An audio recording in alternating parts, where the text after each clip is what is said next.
Eguerdion Manori, eskerrik asko etortzeagatik.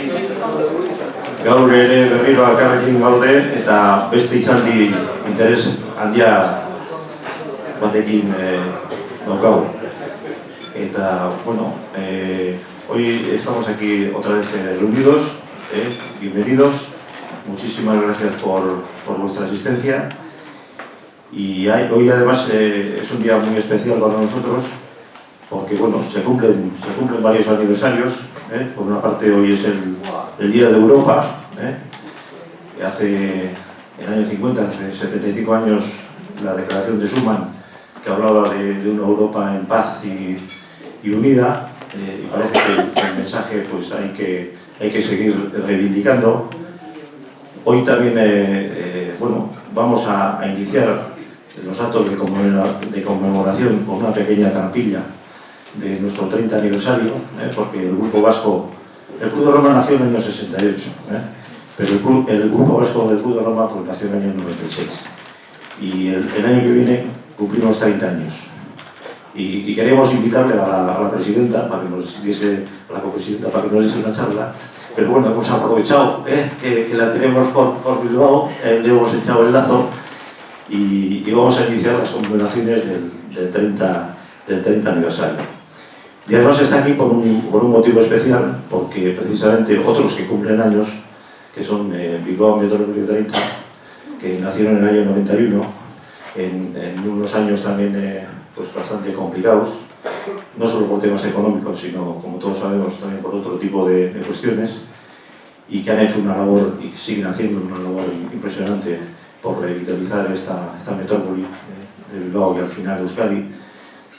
Pues bueno, son los que han invitado a Silvia a venir aquí a un seminario internacional de Metrópolis del Futuro, donde ayer dieron una magnífica entrevista entre Silvia y Idoia Postigo, la directora general, ¿no? Hoy está aquí además el equipo completo, no han llegado todavía todos me parece, pero bueno, van a venir, Carlos Alonso, Ana Sancho que está aquí, Ainhoa Irazu, que anda por ahí, y Idoia Postigo, que es la directora general, y que agradecemos en el alma, y por eso pues que conste el agradecimiento que hayan tenido la habilidad y la idea de tener aquí a la copresidenta mundial de nuestro querido Club de Roma, pues para que dé una charla en el ámbito de ciudades humanísticas y humanistas, y hoy además podamos seguir profundizando en esos temas, ¿no? Entonces, bueno, pues Sorionak también ha Bilbao Metrópoli 30. Y luego, bueno, de Silvia, que nos va a hablar también de una era que se va, otra que nace. En fin, lo de ayer fue pura poesía, no sé si hoy también seguiréis con ello. Hubo aquí personas que ayer asistieron a la velada y lo pueden atestiguar. Y hoy pues profundizaremos en el tema. Yo de Silvia no voy a contar toda su trayectoria porque es brillantísima y enorme. Sí voy a dar algunas pinceladas. Bueno, escritora, filósofa, colaboradora de Borges, de joven fue a París unos años después, de mayo del 68, pero no mucho después. 68 es una cifra mágica también porque nació el Club de Roma también en el 68. Y después del mayo francés, pues, bueno, fue a París con una beca para temas de folclore, antropología, etc. Se dedicó también a la música, para sacarse también los dinerillos tocando la guitarra, ¿verdad? Conoció allí a George Moustaki, a Atahualpa Yupanqui, a Paco Ibáñez, y es amiga de todos ellos. Después volvió a Buenos Aires, a Argentina, y terminó los estudios de filosofía, ¿no? Hiciste también un poemario, te has dedicado a dar conferencias de literatura en las más importantes universidades del mundo. Te dio tiempo a fundar el capítulo español, el capítulo argentino del Club de Roma, perdón, el capítulo argentino del Club de Roma en el año 2006, del cual también presides. Y bueno, has hecho los encuentros del agua con con el Vaticano, hizo el Club de Roma con el Vaticano en 2017, ahí profundizaste la relación que tenías con el Papa Francisco, que ya le conocías anteriormente de ser Papa, y luego, bueno, pues estás dentro digamos, del diccionario de las mujeres argentinas más prestigiosas, tienes un montón de premios, colaboradora y escritora mientras te dejen, ¿verdad?, en La Nación de Argentina. Y bueno, tienes cantidad de libros, algunos publicados, otros pendientes de publicar, relaciones con el Museo de Tokio, que bueno, aquí estamos intentando también que nos tengan en cuenta en algunos de los aspectos. Y bueno, una humanista en el sentido amplio de la palabra. Y es para nosotros un gran lujo el que hoy pueda estar aquí con nosotros. Esperemos que le hayamos tratado bien por esta tierra y bueno, y que nos dé pues eso, un poco de inspiración en estos tiempos complejos en los que estamos metidos. Y bueno, simplemente comentar pues lo de siempre, ¿no?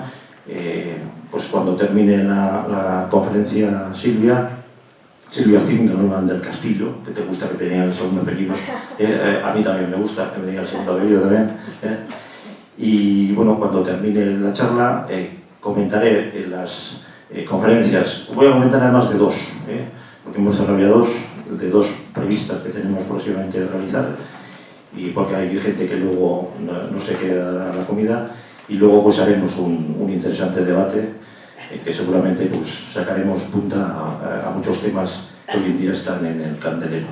Venga, pues muchas gracias a todos por la asistencia, muchas gracias a Bibliometro Proyecto 30 por la idea genial que han tenido, y muchas gracias a Silvia por estar aquí con nosotros. Venga, adelante. Bueno, gracias.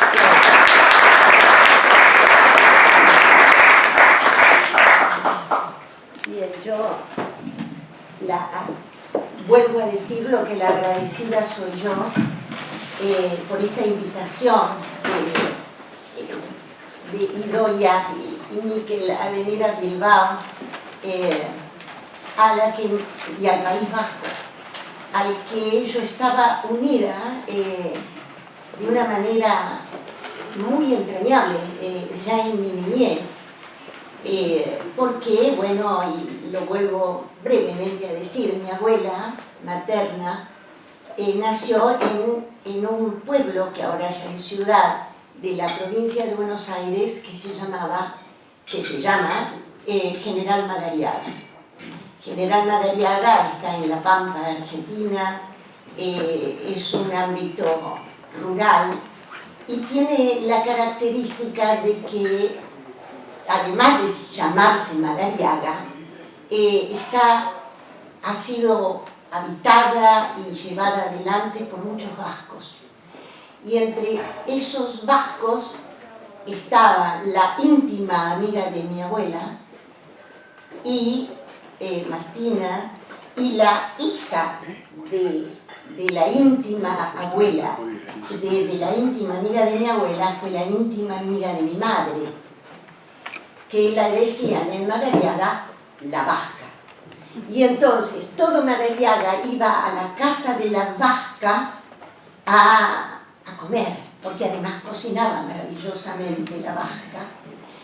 Y en un momento dado, Madariaga se transforma en un punto al que todo el mundo quería ir, porque es cabecera de las playas más bellas de la provincia de Buenos Aires, Pinamar, Villa Gesell, y había mucho turismo argentino, pero había poco hospedaje. Y entonces empezaban a pedir hospedaje en casas privadas. Y ahí a la vasca, que era aguerrida y de llevar adelante sus proyectos a como de lugar, se le ocurre construir un hotel familiar para todo este turismo que de golpe crecía en Madariaga. Y bueno, construye con mucho esfuerzo, pero lo logra, su hotel, y le pide a mi madre que lo bautice, como su mejor amiga, que lo bautice. Y mi madre lo llama Maite. Y el día de hoy Maite es un hotel en General Madariaga, que fue nombrado así porque mi madre decía hay que ponerle un nombre vasco, y le puso Maite. Así que bueno, me unen muchas cosas al País Vasco. Mi madre era una gran admiradora de los vascos y del País Vasco y de la comida vasca y de la música y las danzas vascas, así que lo llevo dentro. Y cuando me llega esta invitación, digo, al fin voy a ir al País Vasco y voy a ir a Bilbao. Y siempre se da algo extraordinario, porque cuando venía para acá, que llovía torrencialmente en la Argentina y en Buenos Aires fundamentalmente, me llevó 2 horas y media llegar al aeropuerto, cosa inconcebible, a raíz de la tremenda lluvia que se desató. Y el chofer que me llevaba al aeropuerto me dice, ¿y usted a dónde va? A España. Bueno, ¿y a qué parte de España va? A Bilbao. ¡Ah! Me dice. De Bilbao es mi madre. Así que no puede ser, son todas señales que me unen a Bilbao. Y ahora que estoy en Bilbao, que fui a Guernica, que vi el paisaje, lo que me digo a mí misma, digo, ¿cómo lo hubiese disfrutado? Mi madre, que nunca llegó. Bueno, pero esto aparte. Aquí estoy como invitada como copresidenta del Club de Roma Internacional.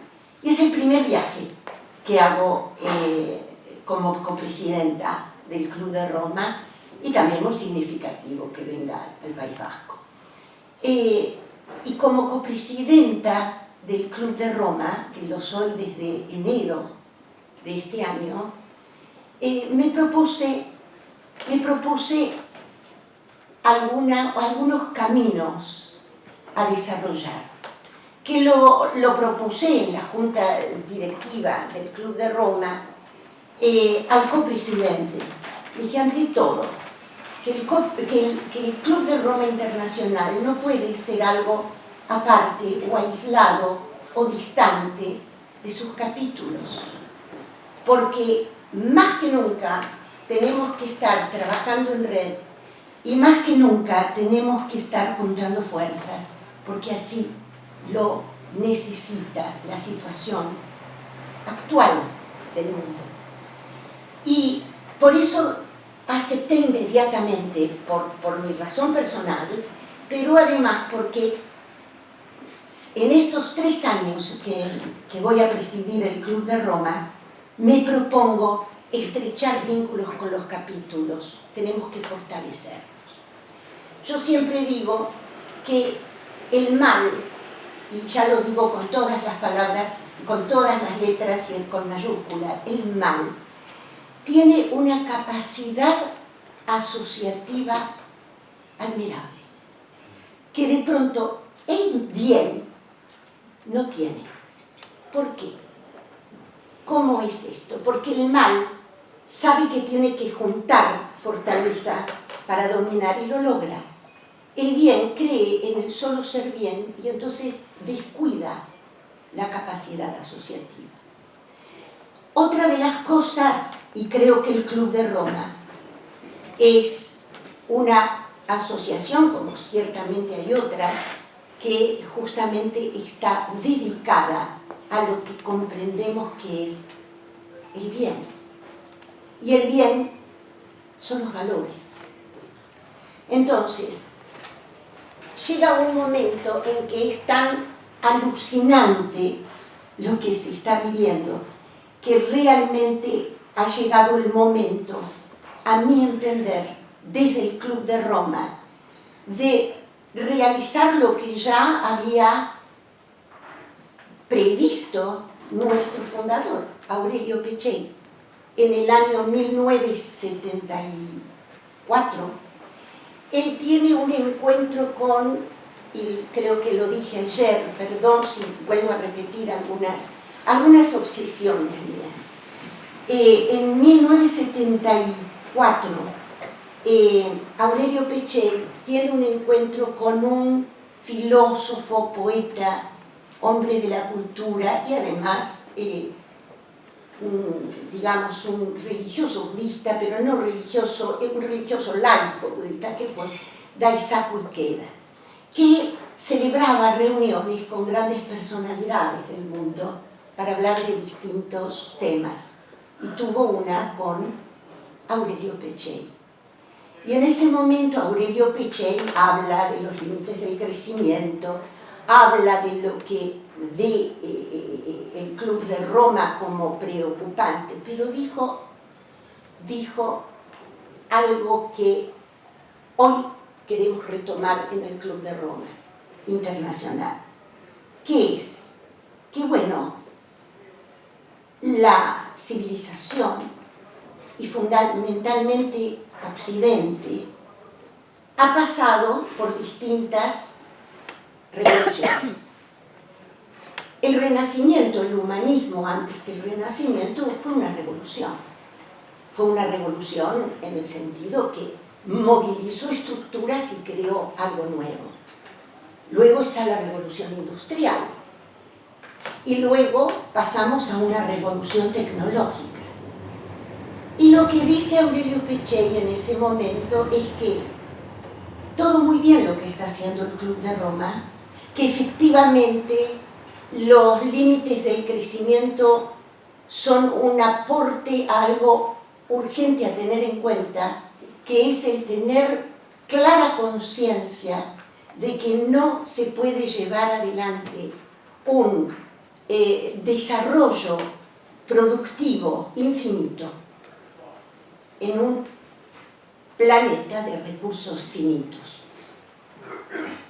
Pero que todo esto no iba a calar hondo y no se iba a encontrar, no se iba a dar con buenos resultados de esta premisa hasta que el mundo no realice o no lleve adelante una cuarta revolución, que era ya en 1974 previó que iba a llegar el momento en que iba a urgir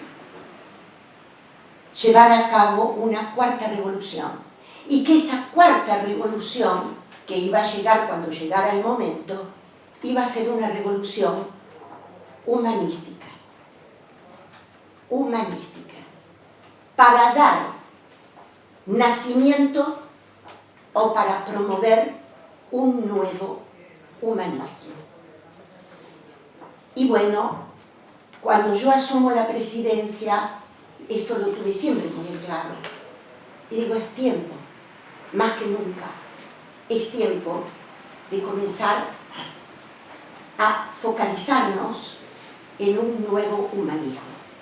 ¿Y qué es entonces qué es un humanismo? ¿Qué es el humanismo? Y decir, bueno, pero ya se hizo el humanismo, ya estuvo... No. El humanismo, y esto voy a mencionar a Heidegger en su carta sobre el humanismo. ¿Qué es el humanismo?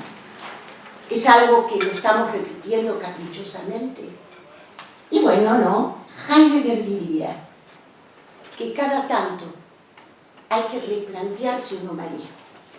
¿Y qué es el humanismo? El humanismo es la reflexión y la toma de conciencia y del cuidado que cada tanto tiene que potenciar el ser humano. ¿Y por qué hay que potenciarlo? ¿Por qué algo que si nosotros ya conocemos valores? ¿Por qué si ya hemos tenido ese primer humanismo, un segundo humanismo, por qué hay que potenciarlo? Y entonces aquí tenemos el aporte de un importante pensador, filósofo alemán también él, que dijo algo a tomar ahora más que nunca en consideración. Él dijo, ¿qué es el ser humano? Y tenemos que cada tanto pensarnos qué es el ser humano en cada momento histórico. dijo, el ser humano es un animal. No es un animal humano o humanista. Es un animal homo, pero el humanista que nosotros creemos ser de nacimiento es una construcción. El volverse ser humano con humanidad es una construcción, es un esfuerzo. Es educación, cultura, intercambio, educación en valores. Y entonces ese Dasein, como diría Heidegger, se va humanizando. Pero ese ser humano que se va humanizando tiene su contraparte, que es una esencia animal que cada tanto puede reaparecer para llevarlo hacia una bestialización que está siempre presente en el ser humano. Podemos ser cada vez mejores y más humanizados, o podemos de repente retrotraernos a nuestra esencia animal más primitiva de bestialidad. Y que esto se da en ciclos históricos. Por eso es que hay que constantemente cuidar el ser del ser humano, cuando tiende a volver y a retrotraerse, retrogradarse a su esencia bestial. Y cuando esto se da a nivel civilizatorio y político, puede significar el fin de la humanidad. Y bueno, creo que hoy tenemos muchos ejemplos de esto que decía Schleiermacher, volver hacia una bestialización. Yo lo vivo diariamente en Buenos Aires desde hace 1 año y medio. Y cada vez se va agravando más, porque además el humanizarse es un esfuerzo muy grande. El volverse al núcleo bestial que todos tenemos es muy fácil. Es muy fácil, es inmediato. Y yo soy muy admiradora de un escritor francés, Pascal Quignard, que en un momento dado dijo, y no hace tanto tiempo atrás, dijo: la civilización occidental ha llegado a un grado tal de madurez que ya está al borde de la carnicería. Porque confiamos en nuestra madurez y no nos replanteamos qué es ser humano. No nos replanteamos cuidarnos como seres humanos para humanizarnos cada vez más y para alejarnos y prevenirnos de volver a nuestra bestialización. Y esto es lo que plantea un nuevo humanismo. Bueno, la cuestión es que en este momento histórico, en esta era, en este momento que compartimos los seres humanos, estamos viviendo algo que es inédito. Si bien las crisis fueron muchas, si bien los momentos de desafío, bueno, tuvimos 2 guerras mundiales, caramba. Pero en este caso estamos atrapados entre 2 eras. La humanidad está atrapada entre una era que se desvanece, una época de la civilización que desaparece, se desvanece, y una nueva que todavía no sabemos bien cuál es y a la que le tememos. ¿Por qué? Porque es absolutamente nueva. estamos a pocos años de alcanzar la singularidad. ¿Y qué es la singularidad? La singularidad es ese momento que se pensaba que iba a estar en un futuro lejano de que la máquina supere en inteligencia al ser humano. Y estamos ahí. Algunos filósofos dicen que estamos a 20 años de alcanzar la singularidad. La singularidad va a hacer que la inteligencia artificial nos supere en inteligencia. Ya nos está superando. Pero ¿en qué inteligencia nos está superando? Y aquí viene la gran cuestión a tratar desde un nuevo humanismo. Nos está superando a pasos increíbles en la inteligencia racional y lógica. Nos está ya superando prácticamente. En 20 años va a alcanzar a superarnos de manera atroz.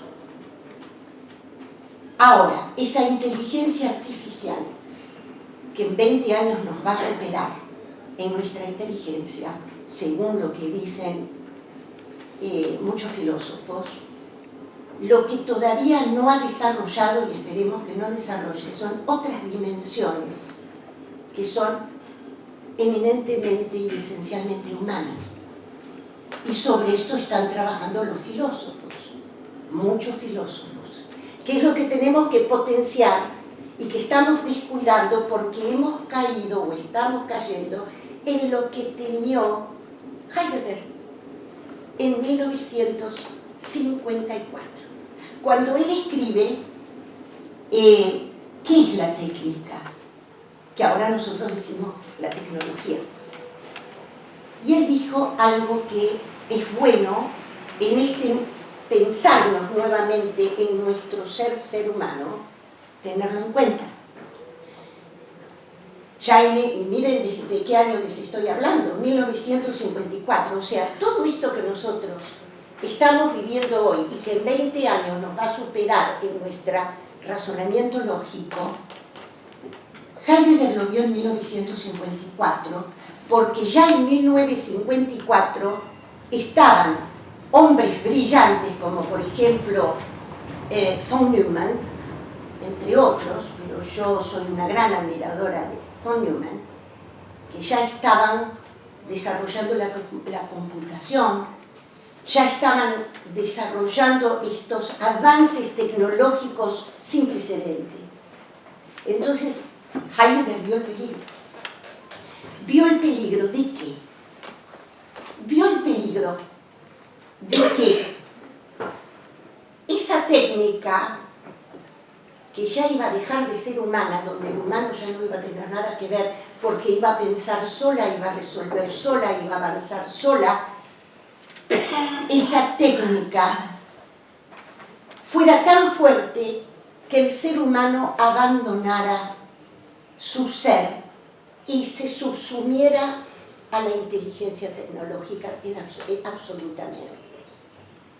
Y esto tiene que ver con uno de los pensamientos, una de las ideas más profundas de Heidegger, y ya lo estamos viviendo, y miren ustedes de qué se trata.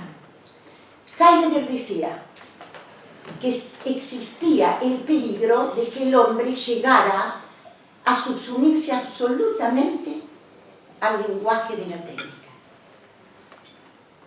¿Por qué era un peligro? Y esto tiene que ver con lo que es su teoría básica, Seritieno, con todo lo que él trabaja en la Carta sobre el Humanismo, que vamos a ir perdiendo nuestro propio lenguaje y vamos a ir subsumiéndonos al lenguaje binario, y que ya estamos subsumiéndonos. Y decía que esto era muy grave porque si perdíamos dejábamos de trabajar nuestro lenguaje, perdíamos la casa del ser, porque el lenguaje es la casa del ser. a tal punto es importante la palabra, a tal punto es importante que nos reunamos a hablar el lenguaje humano y no caer a esclavizarnos al lenguaje tecnológico. Esto ya está ocurriendo. Hoy una joven mujer que me hizo una entrevista me dijo, yo veo a mis hijos y veo a los amigos de mis hijos, yo no había hablado de esto, que no pueden hablar, porque yo estoy ahí y están en el celular, están en la computadora, están absolutamente subsumidos, mandando emojis, y entonces estamos perdiendo el lenguaje que es la casa del ser. Y estamos esclavizándonos. O sea, la inteligencia artificial que en 20 años nos va a superar por completo en ciertos procedimientos lógicos, nos estamos esclavizando, nos está esclavizando. Y ahí vamos a dejar de trabajar en una dimensión humana que todavía no está desarrollada y que ha quedado como en un stand-by de desarrollo porque hemos dejado de creer en esto y nos hemos volcado absolutamente y hemos puesto toda nuestra fe en la tecnología y en la ciencia, que gracias a Dios que la tenemos, ambas. Bien, entonces, por otro lado,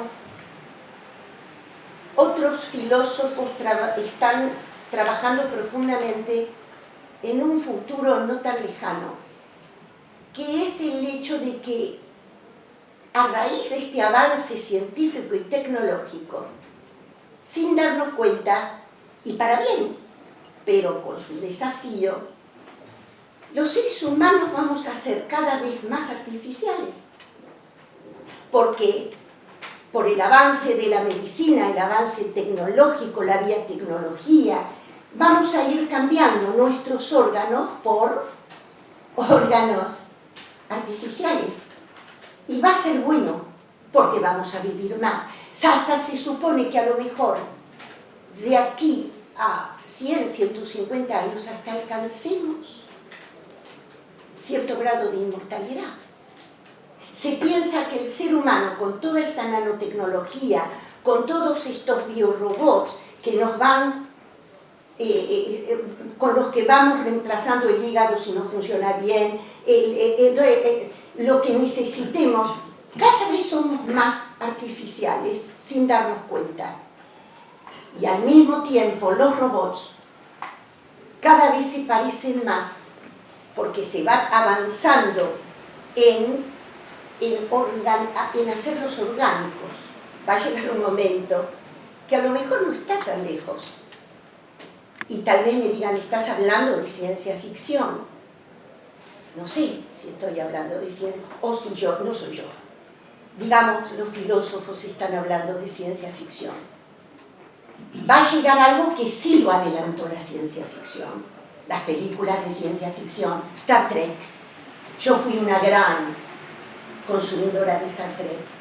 Cosas que decíamos, esto no va a pasar nunca, y pasa. Hoy podemos hablar por teléfono y viéndonos en una pantalla. Y hoy podemos, dentro de poco, o ya, hablar con un robot sin darnos cuenta que es un robot. Y hasta nos podemos llegar a enamorar. Entonces, es impredecible, es un futuro nuevo, absolutamente. ¿Qué hacemos? Y entonces, ¿lo negamos? No. Negarlo no. Lo que tenemos que hacer es preguntarnos más sobre qué es ser humano hoy y para el futuro. Entonces, con esto quiero ser yo, no quiero ser negativa y no quiero dar, al contrario, soy una gran admiradora de la tecnología, de la ciencia.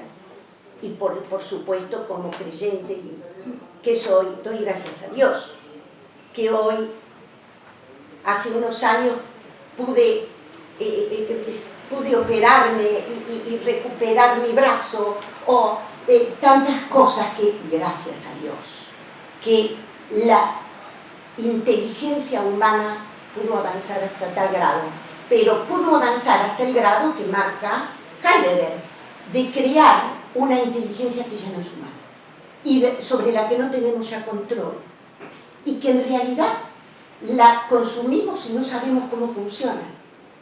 No sabemos cómo llega a resultados y a esa velocidad. Los que consumimos todo eso lo consumimos sin más. Y nos va esclavizando. Ahora, ¿qué hay que hacer? Hay que replantearse la dimensión humana. Y en esto hay, por ejemplo, un filósofo muy joven, Marcus Gabriel, que dice algo sorprendente. En este momento en que todo es ciencia y que todo es tecnología y que tenemos una fe absoluta en la tecnología que nos va a sacar de todos los problemas, no es la tecnología la que nos puede sacar de los problemas, pero sí que bien y controlada, como decía Heidegger, espiritualmente, es muy útil. Es extraordinaria. Espiritualmente, miren ustedes, él usó la palabra espiritual. Von Neumann, el padre de la computación prácticamente, en nombre de una inteligencia fuera de este mundo, que hizo aportes impresionantes a la cibernética, a la estadística, bueno, y padre de la computación, von Neumann dijo algo que para nuestro nuevo humanismo hay que tener en cuenta. Él dijo, y esto lo dijo en el año 1943, creo yo, dijo algo muy sorprendente, dijo: no hay cura para el progreso. O sea, terminar con la inteligencia artificial, no hay cura para el progreso. Lo que la mente encuentra, descubre y crea es para siempre. Ahí queda. Y es lo que una vez me dijo a mí McLuhan.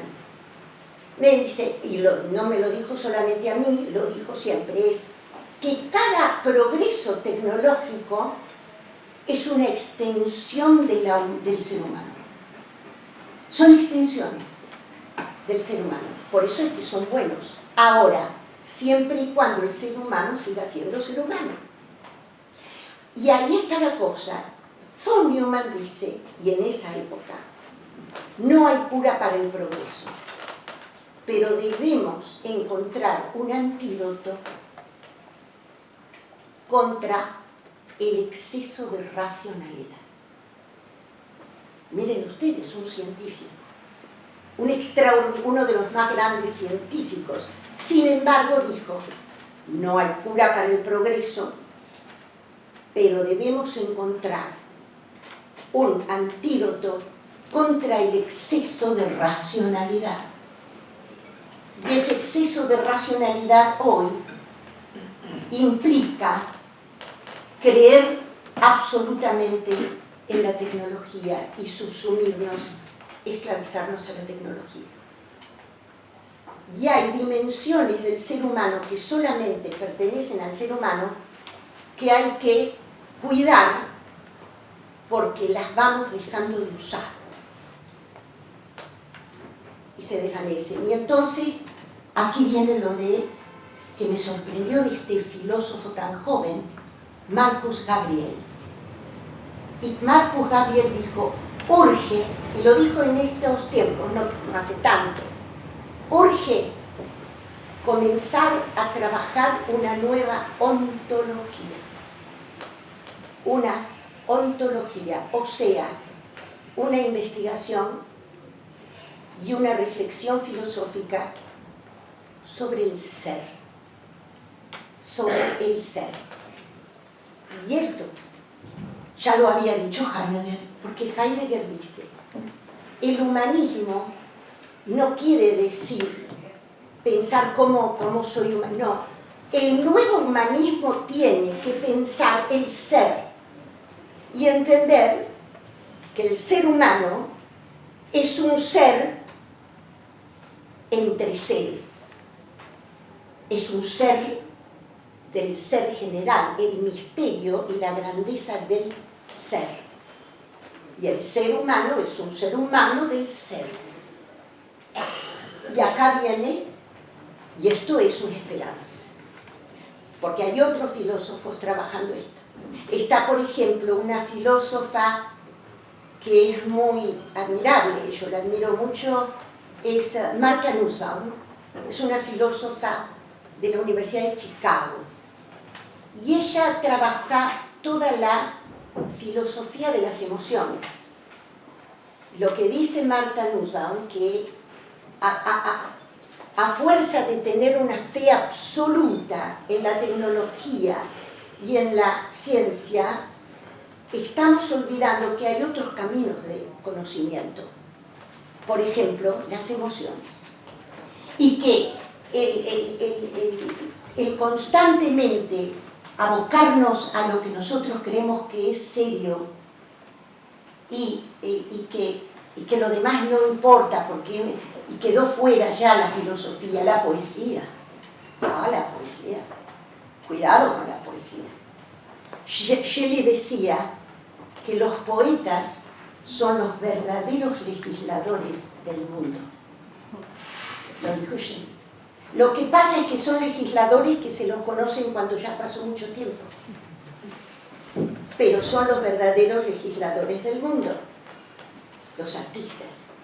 Y Nussbaum, Martha Nussbaum, dice esto: hay que recuperar. ¿Qué nos dicen las emociones? Porque es una forma de conocimiento que todavía no ha desarrollado la máquina. No la desarrolló. Y nosotros, en vez de desarrollarla y prestarle atención, la tapamos, la ocultamos, porque no es serio, porque no dice cosas serias. Bueno, y así no quiero tampoco quitarle con mis obsesiones mucho tiempo. Algo que dice interesante, que dice Marcus Gabriel, dice: yo no soy mi cerebro. Yo soy más que mi cerebro. Yo soy una red fuera de mi cerebro que hace a mi ser. Por ejemplo, mi cerebro procesa cosas, pero yo soy además estas relaciones que estoy tejiendo.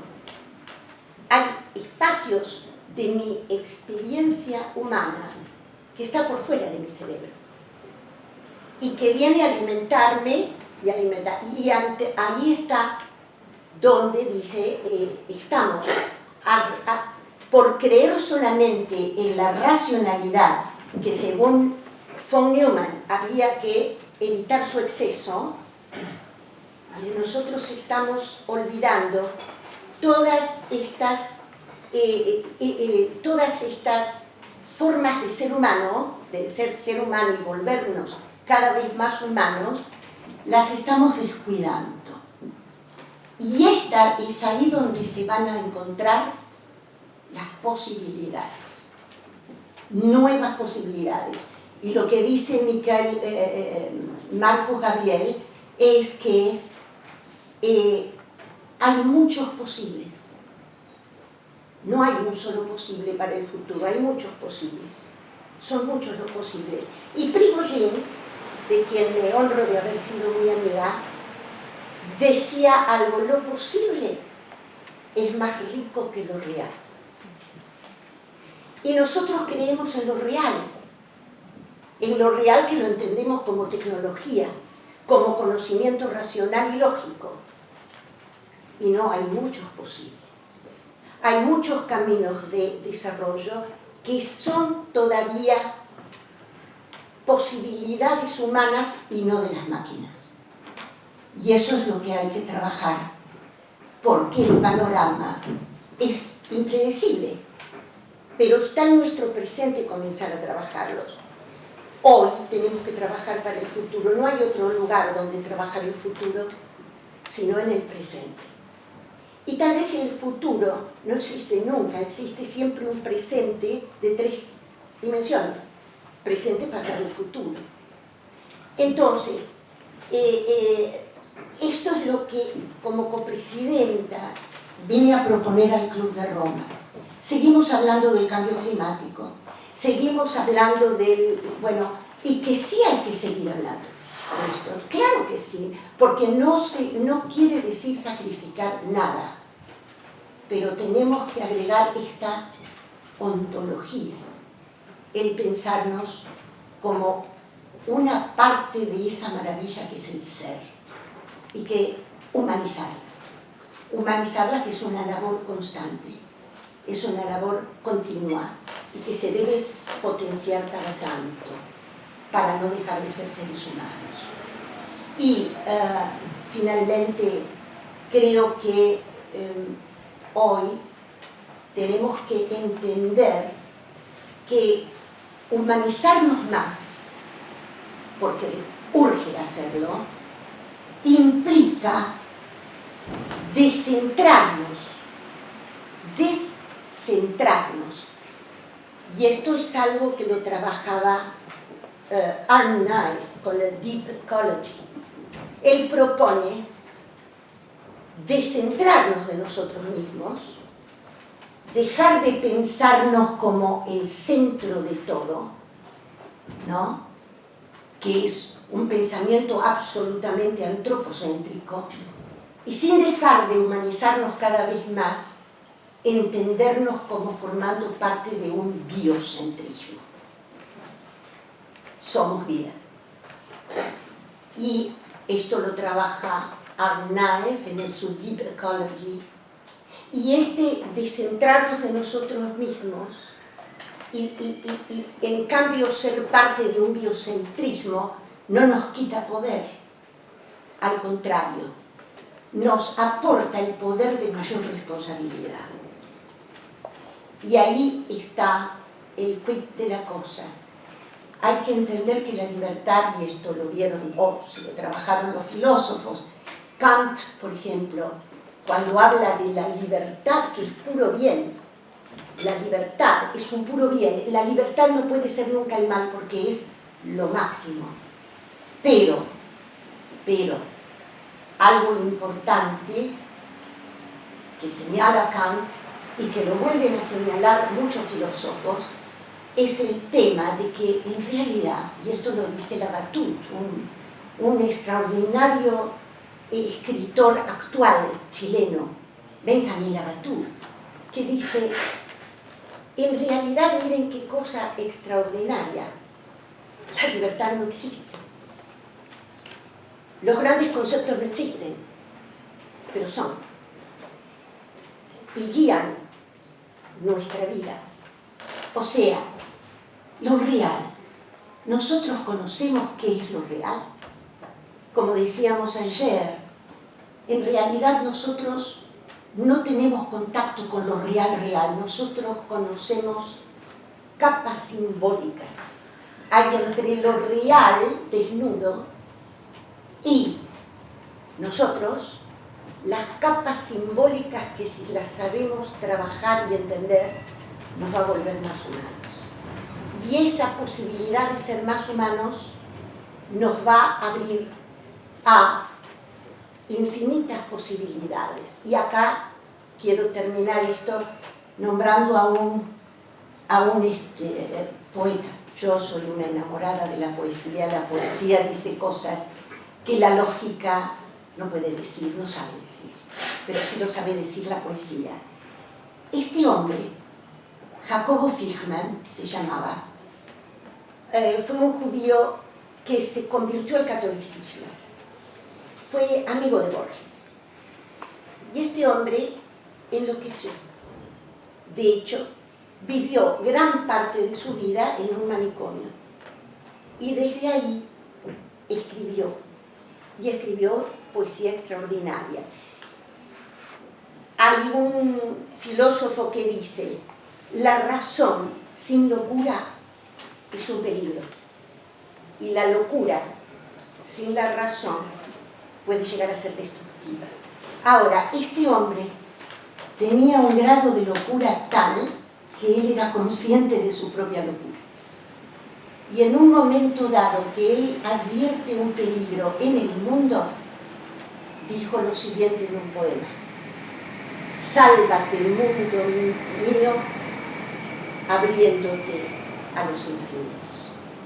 Así que nos tenemos que abrir a los infinitos y salvaremos el mundo. Gracias.